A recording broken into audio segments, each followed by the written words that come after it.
বাকি দিতে দিতেই খালি হয়ে পড়েছে প্রতিবন্ধী জাকিরের দোকান। পাওনাদারদের কাছ থেকে টাকা না পেয়ে এ হাল শারীরিক প্রতিবন্ধী জাকির সর্দারের। আমি দোকানদারি করি, এলাকার পোলাবান বাইরে থেকে এসে খায়, পোলাবান খায় আমার নষ্ট করে দিছে। তা আমি বললাম যে টাকা দিবি না, তা পোলাবান করলো যে পরে দিবানে। পরে দেওয়ার পরে এখন তো আমার হিটিং খায় গেলাম।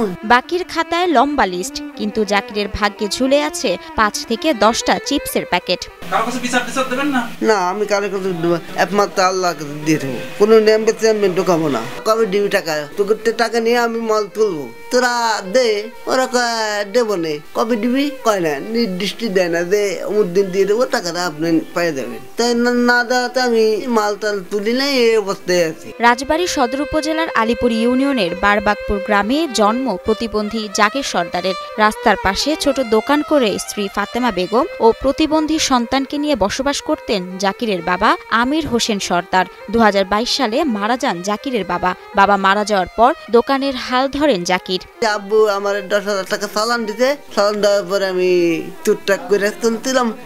আমার ভাই দোকানটা পাকা করে দিল। আমি পাকা অবস্থায় আমার বললো যে তুই কিছু মাল উঠে দোকানটাই কর। ও একটা প্রতিবন্ধী লোক হয়ে একটা দোকান নিয়ে বসে সে কিন্তু সংসার পরিচালনা করছে। দোকানের লাভ দিয়ে মাকে নিয়ে কোনো মতে দিন পার করতেন প্রতিবন্ধী জাকির। সরল বিশ্বাসে বাকি দিতে দিতে খালি হয়েছে প্রতিবন্ধী জাকিরের দোকান। এখন অনাহারে অর্ধাহারে কাটে জাকিরের দিন। সে একদমই প্রতিবন্ধী, যে এমন না যে সে প্রতিবন্ধী হিসাবে কেউ ওর কাছে চাইতেছে যে আমার তুমি 10,000 টাকা দাও, 5,000 টাকা দাও। আসলে সে কিন্তু নিজে একটা টুকিটাকি একটা ব্যবসা করে খাইতেছে। এটার জন্য আমরা খুবই কষ্টকর, ঠিক আছে, যেহেতু সে তার দোকানে তো বাকি টাকা চলে গেল, এখন মালপাতি নেই। বিভিন্ন পর্যায়ে তাকে বাকি নিয়ে এসে বিভিন্ন পর্যায়ে তার ধ্বংসটা, এখন তার কিছু নাই। তার 3 বেলা যে খাবে সে ব্যবস্থাটা নাই। সে একা চলতে পারে না। সে একটা দোকান করেছিল, সে সহযোগিতায় নিয়েই করছিল, কিন্তু সেই দোকানটা এখন বন্ধের দ্বার প্রান্তে।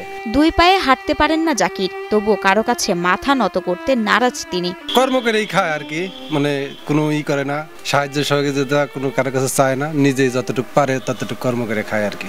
সবার সহযোগিতা পেলে আবার নতুন করে ব্যবসা করতে পারবেন প্রতিবন্ধী জাকির, এমনটা মনে করেন এলাকাবাসী। দানশীল ব্যক্তিরা যদি তার পাশে এসে দাঁড়ায়, হয়তো সে আবার ঘুরে দাঁড়াতে পারে, এবং এলাকাবাসী তার সহযোগিতা না করলেও যেন তার প্রতিষ্ঠান ধ্বংস না করে, সেটাও এলাকার বাসীর দেখা উচিত।